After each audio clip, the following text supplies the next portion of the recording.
Good afternoon. I'm Joyce Barrett with Heritage Ohio, and I'd like to welcome you to today's webinar. Webinars are brought to you by the generosity and support of members from Heritage Ohio. Heritage Ohio's mission is helping people to save the places that matter, build community, live better.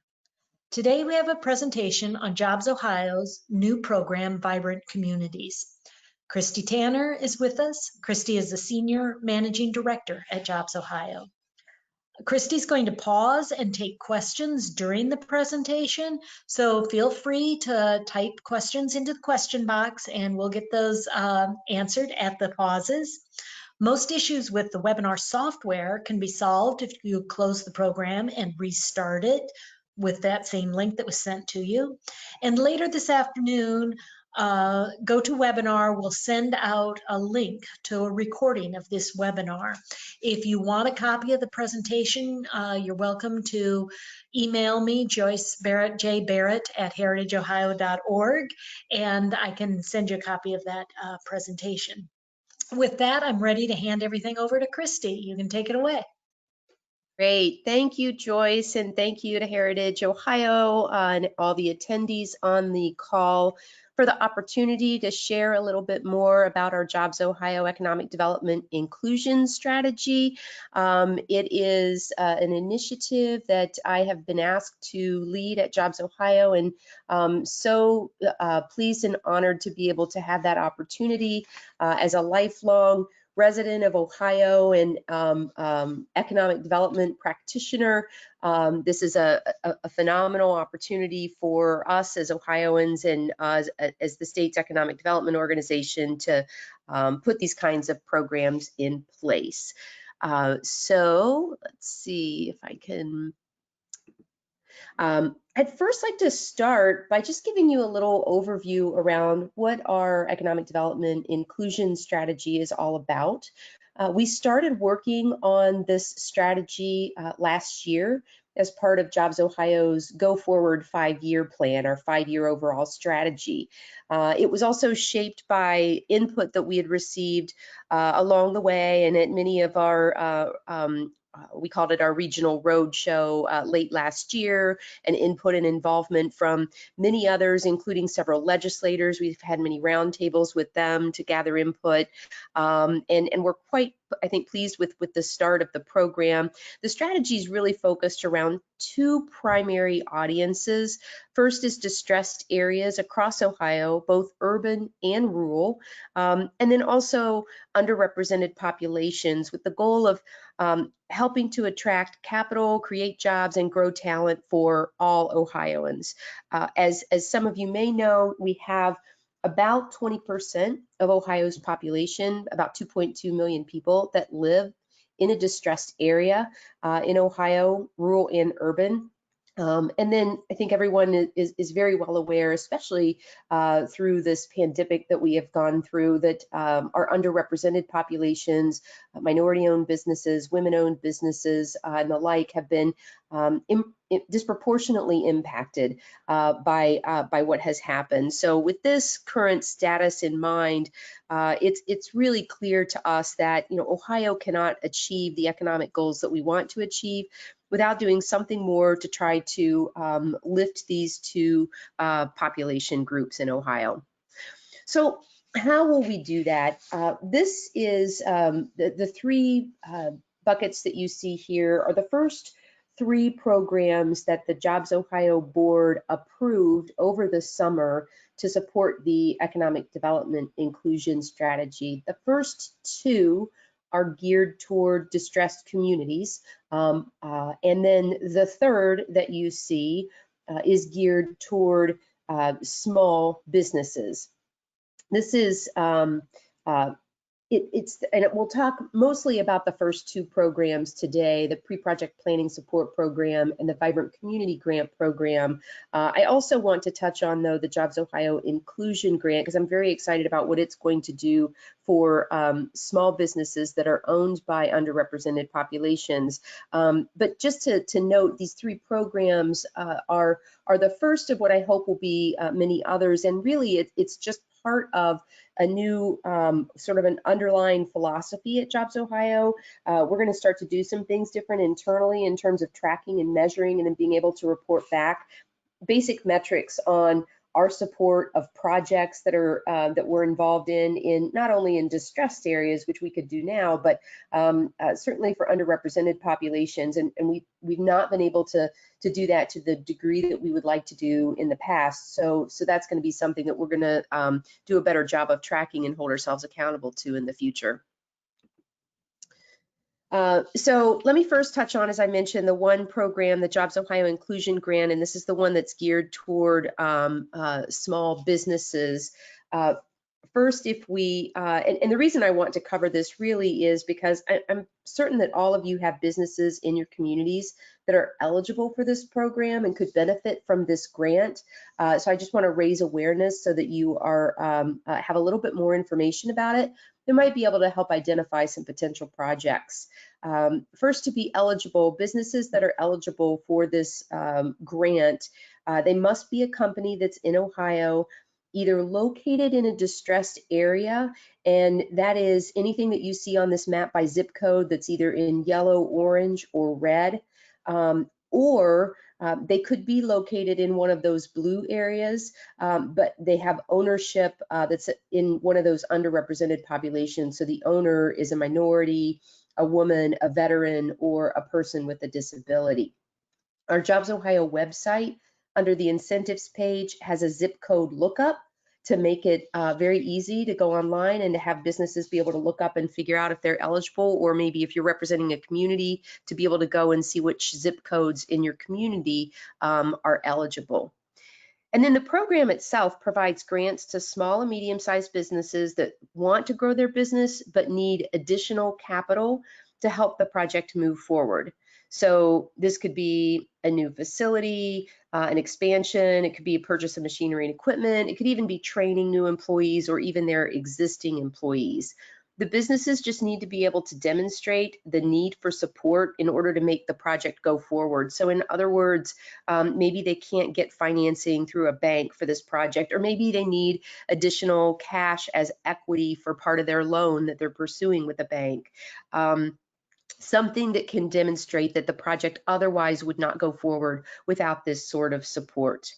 The business needs to be in existence for at least a year and have $100,000 in revenue. That's a much lower threshold than what the traditional state programs are, both JobsOhio and Development Services Agency through the tax credit program and other programs require at least 3 years operating history and at least $3 million in revenues. So this is really trying to get down to a smaller size business, still within a targeted industry sector. So retail and other population-based businesses like restaurants and shops that sell direct to consumer are not eligible.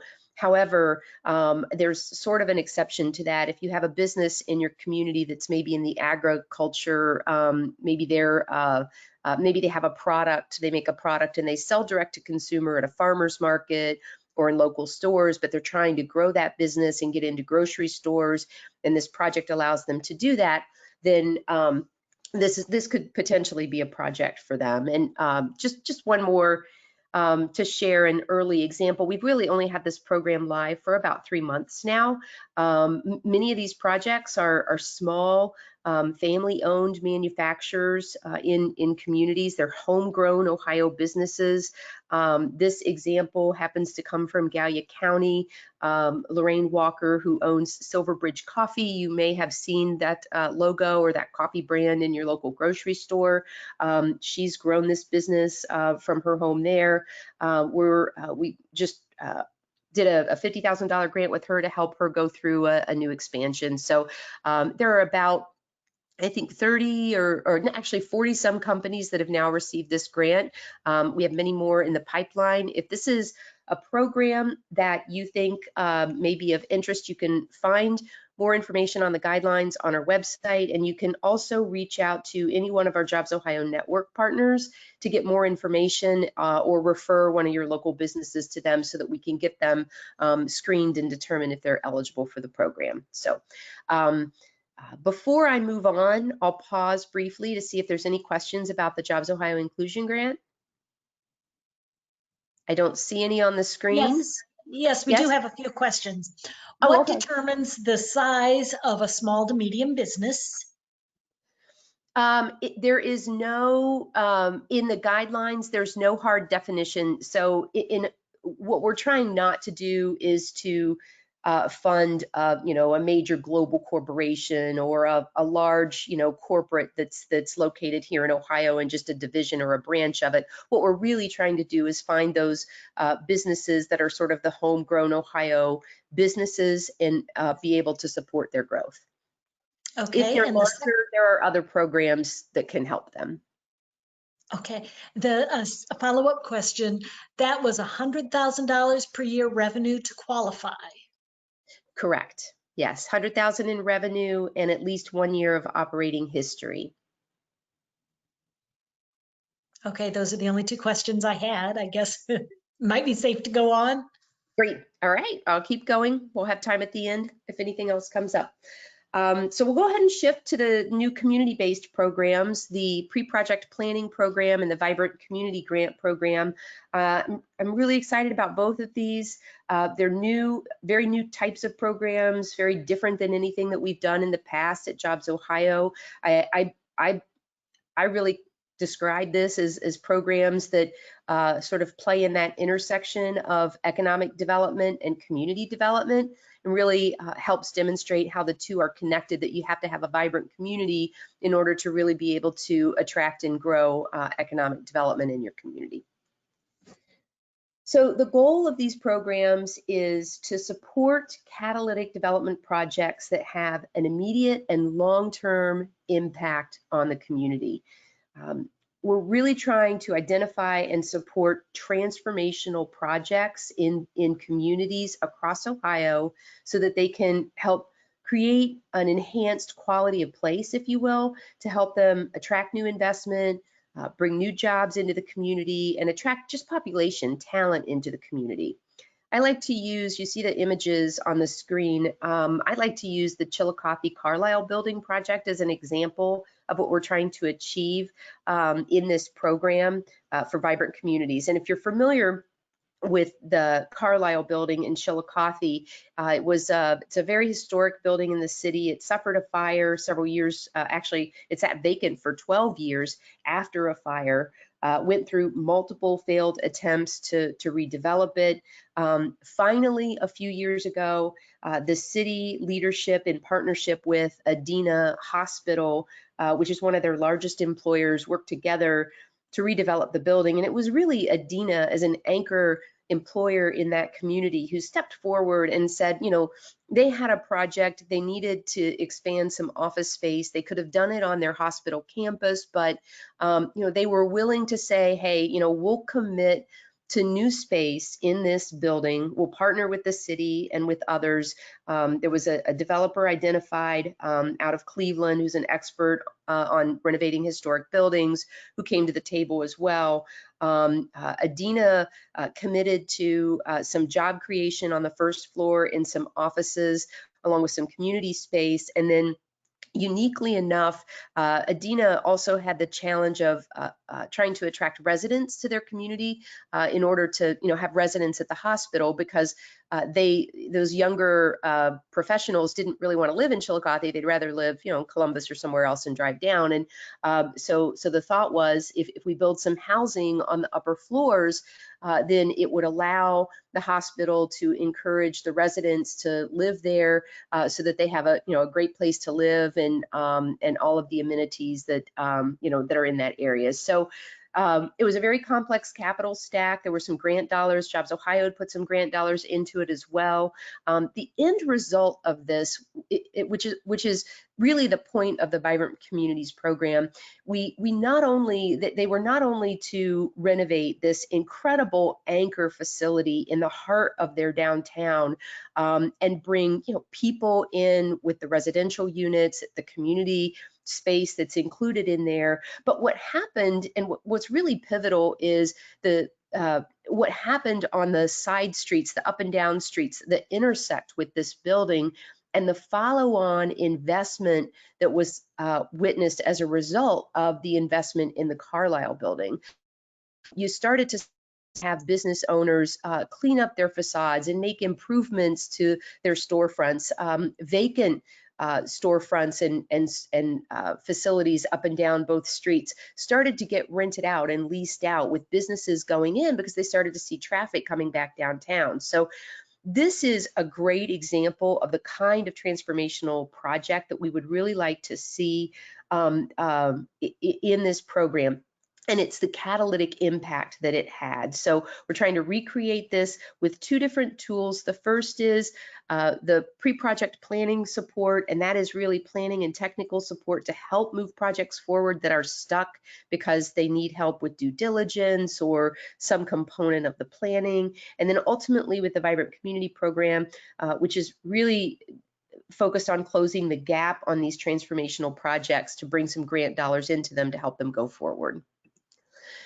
So let's talk about eligibility, and this is for both programs. They need to meet, this is for cities that meet two criteria. There's a population criteria and a poverty rate. Population of between 5 and 75,000, and the city's poverty rate needs to be either at or greater than the state's poverty rate, which is currently 14.6%. The cities that you see on this map are really, I kind of call them the heartland of Ohio. Our legacy, many of them are our legacy cities. They've had their struggles in the past. They've lost manufacturing jobs. Many of them have had slow population growth or an aging workforce. They're going through some form of trying to sort of reinvent themselves based on what makes them unique. The floor of being at least 5,000 is really based on the size of being a city in Ohio, and because the concept of what we're trying to do is build these hubs of vibrancy around the state that serve as an attraction point where people will travel to go and spend time there. And then the max of 75,000 in population, which obviously excludes some of the larger cities in Ohio, the Cleveland, Columbus, Cincinnati, Dayton, Toledo. We had a lot of conversation around what the right criteria would be for this, but ultimately those larger cities are not included on here, primarily because, and I think many of you on this call know, those cities have an abundance of developers that are willing to take the risk in those larger markets. It's our smaller cities that you see on this map that I think tend to struggle a little bit more to find developers or partners that are willing to take on big projects and big risks. The cost tends to be the same, but development can be a little bit harder, take a little bit longer, and the return might not be the same as in those major metro areas. So that's sort of the rationale behind those cities. And the goal is really to help remove some of the risk for these catalytic projects to help them rebound faster across the state. And I'll go ahead, I don't see the list of questions, Joyce, but I'm gonna just predict that one of the questions is going to be, is this map going to change? The answer is not for this year. It could potentially change in future years. This program is authorized for 5 years. So, and as I said, this is a new program for us. So, we'll take lessons learned from this round and see where we go from here. And then data may certainly change as well. So we'll start first to talk a little bit about the Vibrant Communities program. This will be a competitive program. We'll have a single funding round per year over 5 years. We have a budget of $6 million per year for the program. So I'll emphasize it will be a competitive program.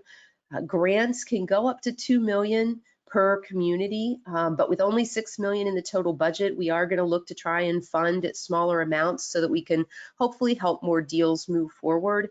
The grant awards, there needs to be at least, I should say, a 50% match on the eligible costs. I think more competitive deals will certainly have other sources in the mix, whether or not it's, tax credits or other grant sources. It can be other state grant sources. It could be federal grant sources. We'll certainly look to have some private dollars in there as well, but there's no minimum threshold.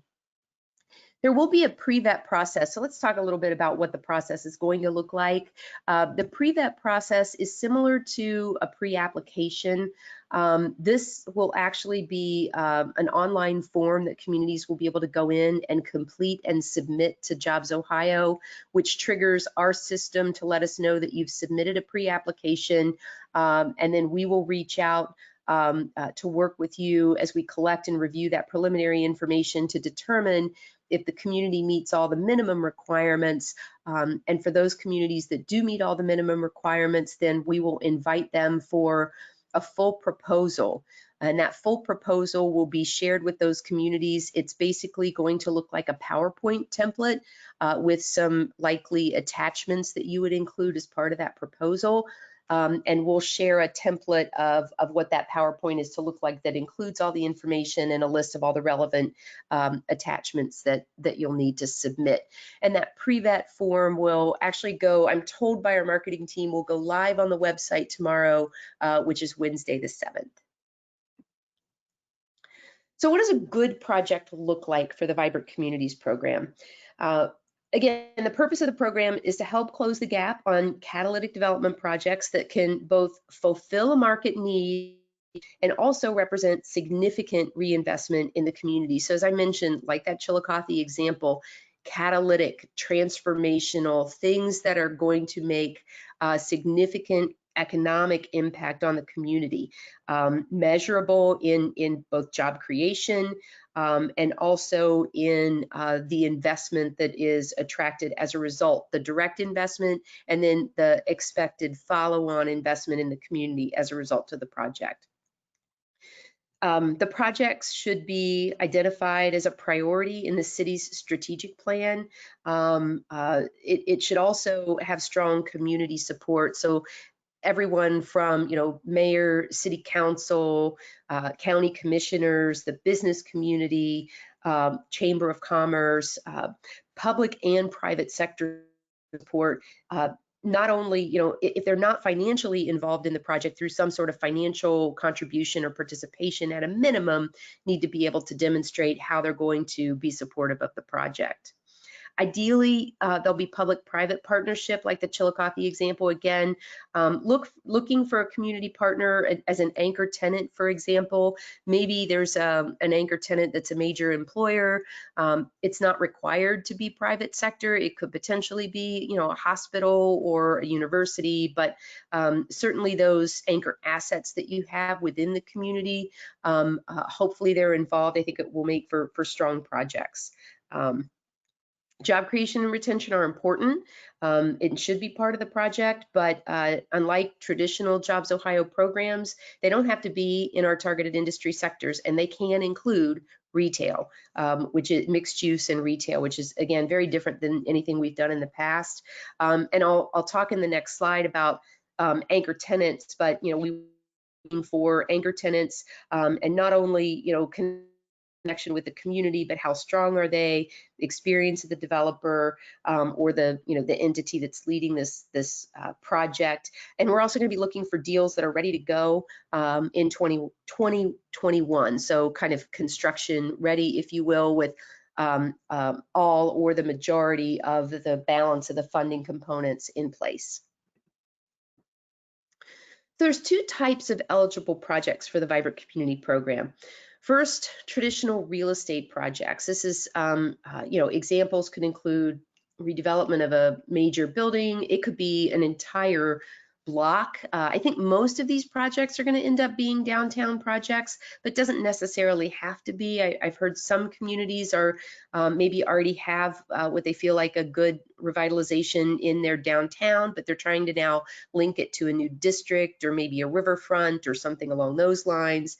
It could be, as I said, a single building that could be catalytic in nature because it's a big facility, or it could be a block or multiple blocks. This could be phase one of multiple phases or phase two of multiple phases of a project. In these projects, there needs to be an anchor tenant that's committed to occupy at least 30% of the square footage. Preferably, this is some sort of office space, but it doesn't have to be in a JobsOhio targeted industries sector. As I said, it could be, a hospital, could be a public sector job in some instances, or it could be, like a university example. Mixed use projects are eligible, as I said, retail. So again, if you go back to a traditional mixed use building, retail, restaurant on the first floor, maybe community space and office space on the second floor or third floor, residential, or even hotel on upper floors. Or if this is multi-block development, maybe you've got one building that there's going to be an anchor tenant employer, and then it's going to be, the other storefronts will be a combination of retail, restaurant, and that sort of thing. The second type of project is an operated shared space. Co-working spaces, incubators, accelerators, innovation centers. Similar, you can still, it could be a component of a real estate project, but if there is an operated shared space project that's included, that sort of becomes your anchor tenant, if you will, in those projects. If there is an operated shared space as part of the project, though, we will look to some additional components as a part of the overall project, primarily focused around the operation of the shared space. So what kind of programming will be provided to tenants? What tenants are you targeting? Preferably they're ones that are in our JobsOhio targeted industry sectors, or maybe it's for startups. And if so, what are the services that will be provided to those tenants, and what other kinds of programming or training or partnerships will you have out of that space? Will you bring in the Small Business Development Center to run something? I mean, so information on what that looks like, because we just want to make sure that if there is an operated shared space as part of the overall project, that it is set up for long-term success. I talked through a little bit of this, but this just gives you on the screen eligible and ineligible end users. You'll see that we've gone out, we've broken out the mixed use development in terms of what's eligible. The question has come up about microbreweries and if that would be eligible. I think that's part of a project in many communities. It could be. Hopefully, if that's the case, there's also, though, another anchor tenant that you might have that incorporates some sort of office space. And then this is a very detailed, but just so that it's on the screen and you can see in terms of eligible costs and ineligible costs, pretty wide open, all the way to the degree of, in some cases, and for the operated shared space, certainly including some operational costs to get the program up and running.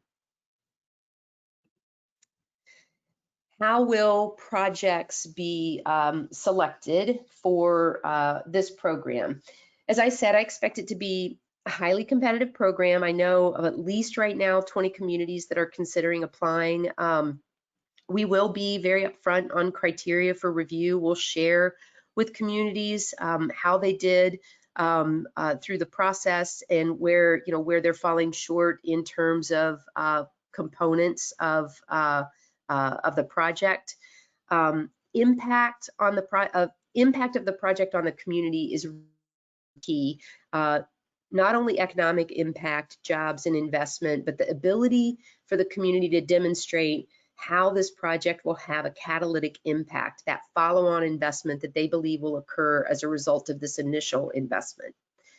Financial strength of the project obviously is going to be critical, identifying the need or the funding gap, alignment with community plan and the local participation, local support for the project.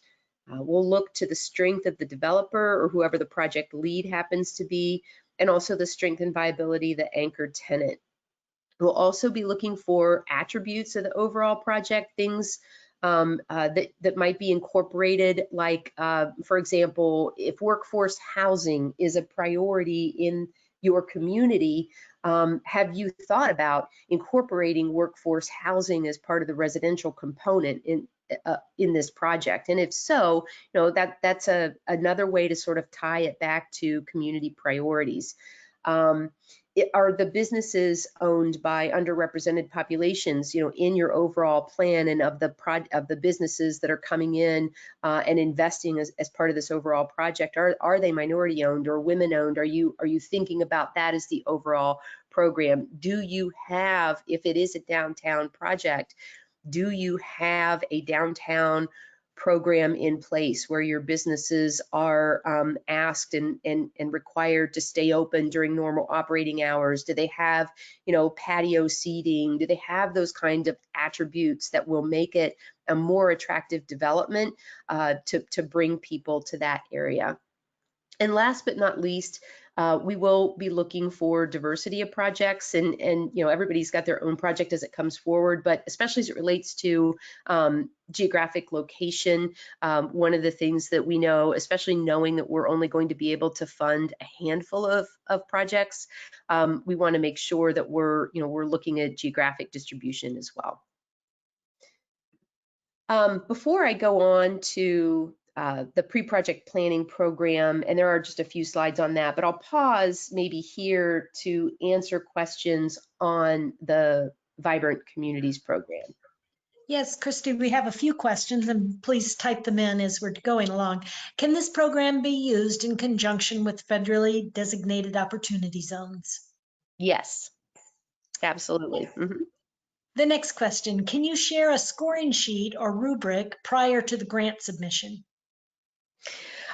We will share some version of it, yes. This is this slide gives you really every component of it. There are subcategories, of course, underneath each one of these, and I believe the plan right now is to share that with all of the communities up front. It may not be what you would expect to see in some programs in the past. I don't know, I'm thinking like Clean Ohio and others that had a really detailed numbering, where and how you score on the numbers. We may not go to that level, but we're certainly going to share the categories and the key components so that everybody can be aware of that up front. And then we'll also, as I said, share the feedback through the process and at the end as well. Okay. Can funds be used for roadway project that impacts economic development for local businesses? It's not designed to be an infrastructure program in the sense that, it's a road. I mean, we've got obviously Development Services Agency has the roadwork development program. So I think if it's a roadwork project, I would encourage taking a look at that program. This is really geared more toward the larger redevelopment projects. Okay. Where can I find a listing of JobsOhio target industries? It is on our website. Let's see if I should probably be able to rattle them off to you, but of course, if I try to do that, I'm going to end up forgetting something. It's basically advanced manufacturing, automotive, aerospace and aviation. There's agriculture, agribusiness, food processing. There is, I call it biomedical. I guess that's not really what it's, healthcare and related services, banking and insurance, IT and logistics, which includes distribution centers and the like. And I think that covers them. And federal and military we added recently. So I think I've covered all of it.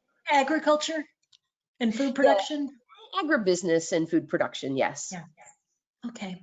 Yeah, the questions come up, and I know some of these projects incorporate as part of an overall mixed use project, something like some version of a farmer's market, if you will, where you have local, business owners that come in and sell their product, and that certainly could be part of an overall project. Someone asked again, maybe I missed it, but are contributing funds, matching funds required? I want to hit that again. Yes, the program can fund only up to 50% of eligible costs. So yes, there's at a minimum of 50% match. Can these funds be But that could used be for? matched. Let me further Yes. clarify that. That 50% match can include other programs. So it can include other state programs, other federal program funding, or tax credits at the state or federal level. But we would look for, at a minimum, I would say, 10% equity from a business or a developer or the building owner, or, depending on the project, but there does need to be some sort of local investment in the project. And I would presume that on most of these, there's also going to be, at least I should say, competitive projects will have some sort of local support in the deal. It could be tax abatements at the local level. It could be, other types of support. It could be infrastructure that they're investing in the city, or something similar to that, but some sort of local contribution. Okay. The next one, can these funds be used for land acquisition due to expansion opportunities? Land acquisition is actually, let me go back to this. I felt like I believe, and I don't see it on this slide, I believe it was listed as an exception. If it is something that helps make the deal go forward, and that happens to be what the gap is, I would raise it and let's talk about it during that pre-vet or pre-application phase. It's there. It's in the second section, real estate acquisition partially. Oh yeah, there we There. go. Yeah, under special consideration. Yeah. Okay. The next question, how long do successful applicants have to complete their projects? How soon after learning they are successful can they use the funds? So we will have a window, an application window. As I said, it's opening up this week. We're going to make sure that everyone has adequate time. I believe we're going to close it after 7 weeks, so likely right before Thanksgiving. We will have awards out. We had hoped by the end of the calendar year, but again, just in making sure that everyone has adequate time, we may end up pushing that to January before we issue award letters or offer letters for communities that are receiving funds. And contracts will follow shortly thereafter. So in terms of the grant agreement, it's slated to be by the end of Q1 of next year. So say March, maybe April timeline.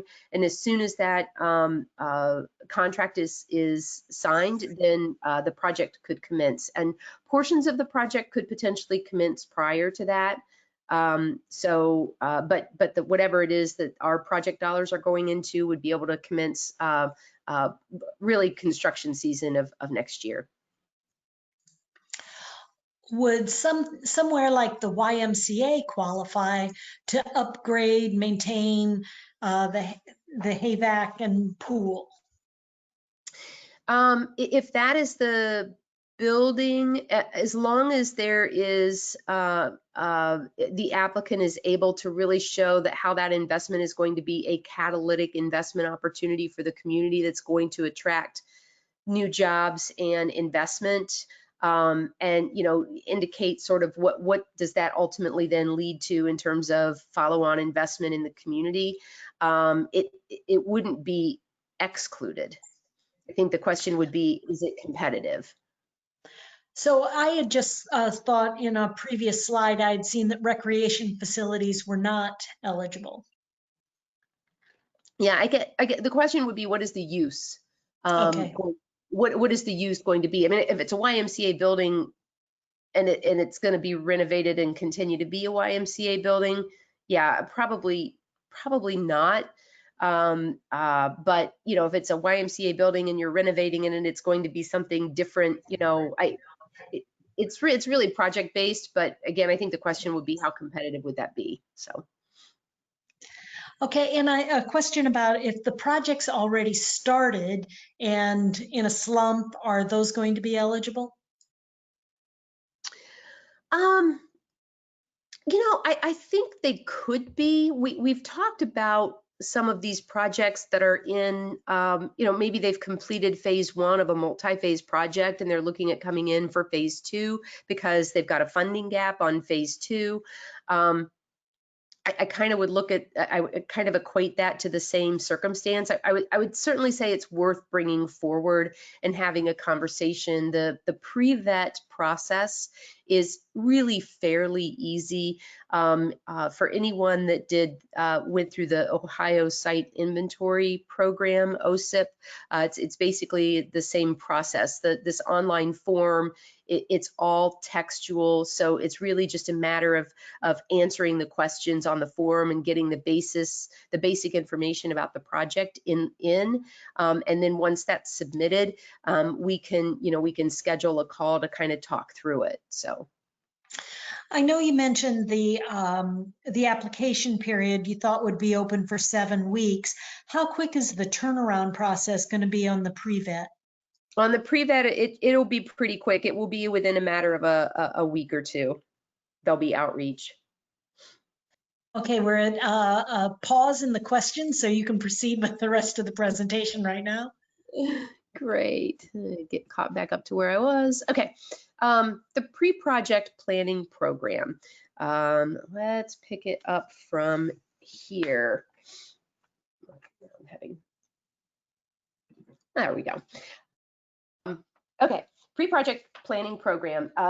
It's the same, I should clarify, it's the same eligible cities, but this pre-project planning program is designed to help those communities that want to pursue a vibrant community grant, but they have more work to do to get to implementation. I think one of the biggest hurdles in pulling off a huge sort of transformational project in any community of this size is just kind of figuring it out, right? Finding the resources to complete the due diligence, or figuring out how you're going to put a capital stack together that you've got 6 or 7 different funding components that you're pursuing, and trying to figure out how that's going to work, or maybe it's a tax increment financing tool that you want to use, but haven't had the opportunity to do that before, so not sure how to make that fit within a project. Sometimes these can kill a great project, and this program is designed to help provide planning and technical support to help get over those hurdles and move a project forward from concept to implementation. This is not a program for developing a community plan or a visioning process. This is really for communities that they've already gone through community planning, they've already done their strategy design, and they're in the process of trying to figure out how they execute what their top priority is. They've identified the project, they have potential to move it forward. Maybe there's an interested tenant at the table or an interested partner at the table that's in the community. There's opportunity for jobs and investment, but it just needs help to move forward. There's two ways that we can provide assistance for those that would qualify. The first is contracted services direct through JobsOhio, with the community involved in the vendor selection process. We already have several vendors on contract helping us with due diligence on sites and other things that we might be able to tap into.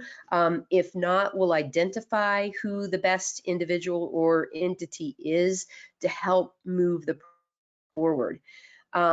Or if the community chooses, if they've already sort of gone through an identification process, they have their own vendor lined up, it can be just a straight reimbursable grant to the community of up to $20,000 or not more than 50% of total cost of the services provided. So on the first option, if we're contracting through one of our vendors, we're likely to go maybe a little more, 50%, because we're doing it direct, although there still has to be some sort of local participation or local support in that planning process. The types of planning and technical support that we can provide are pretty wide open. It could be as simple as a market study to help determine highest and best use. It could be, as I said, due diligence on a building, or even on a planning for a multi-block area. It could be bringing in a financing expert to help work through how to finance the project. again, flexible, but it has to be an identified project opportunity that's a priority for the community, with sort of everyone, public and private sectors at the table supporting it, and something that is that they believe can move forward if they can overcome these hurdles to the project. In order to seek the planning or technical support, the community needs to have certainly an identified local leader that serves as the main point of contact, somebody that's driving this. Ideally, it's someone with the city. It could be the city planner. It could be the city's economic development representative. It could also be someone, outside of the city, but someone that's driving the work forward and serves as that key point of contact.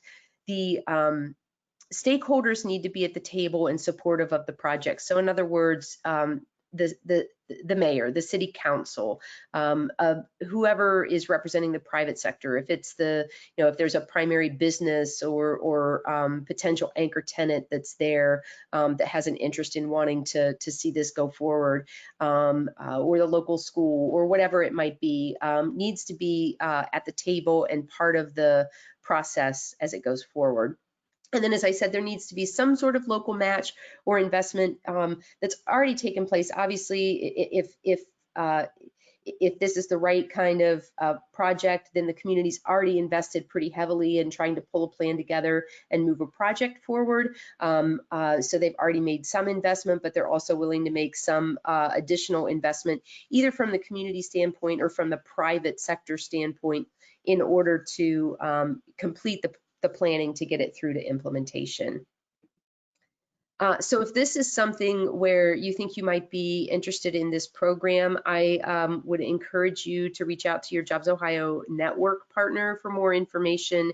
They are all being armed with sort of a pre-qualifying questionnaire that they can collect the appropriate information and determine fit.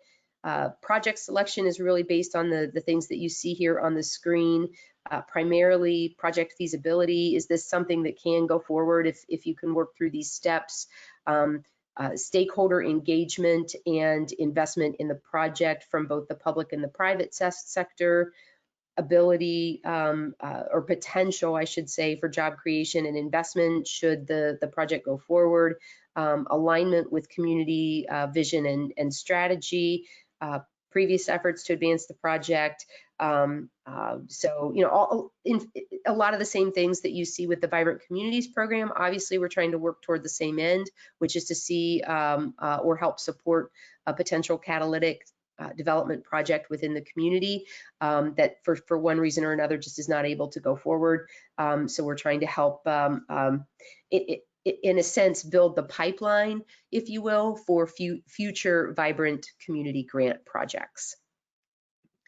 So with that is the end of the slide presentation. I have on the screen the links to where you can find more information about all three of the programs that we talked about: the JobsOhio Inclusion Grant for businesses, and then the Vibrant Community Grant Program and the Project Planning Program on our website.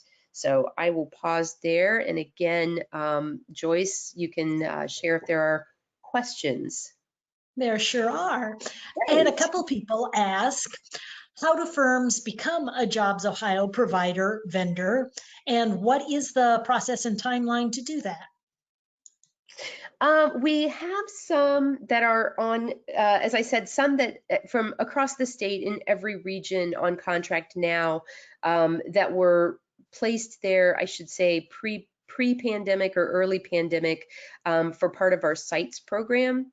And so those are existing. In terms of how long it took to get them on board, I feel like it was maybe, I don't know, in that case, it was a couple month process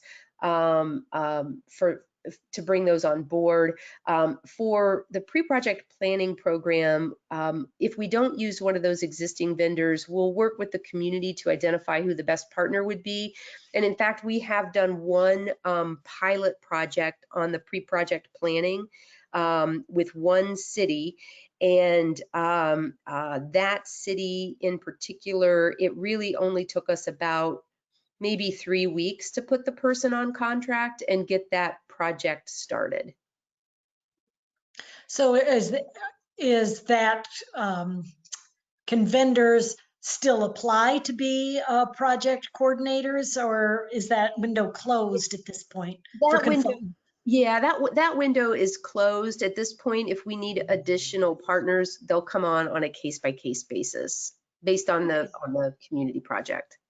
Okay.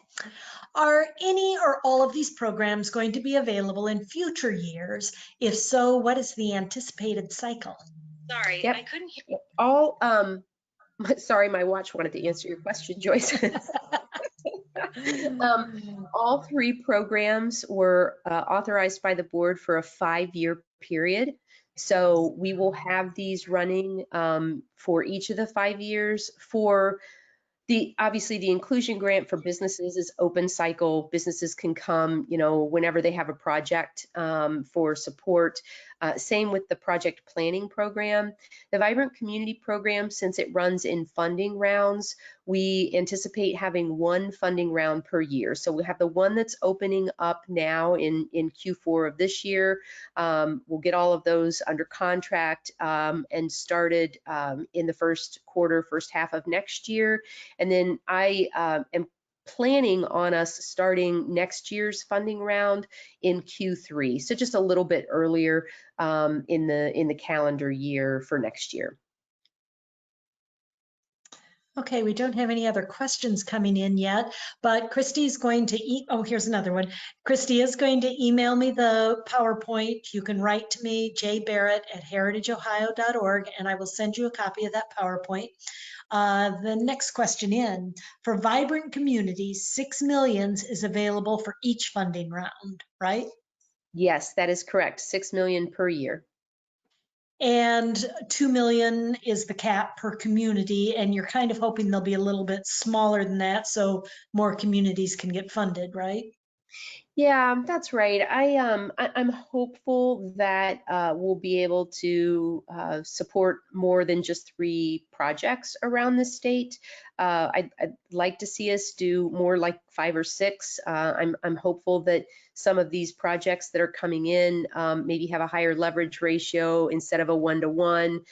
They're coming in at maybe seeking only 30% of the project cost so that we can participate, because again, this is grant funding and this is not loan funding, so that that hopefully can be a big chunk in helping make some of these projects move forward. Okay, another question. What would need to happen in order to increase the funding pool in the future? Great question. I think that we need to, it's a couple things.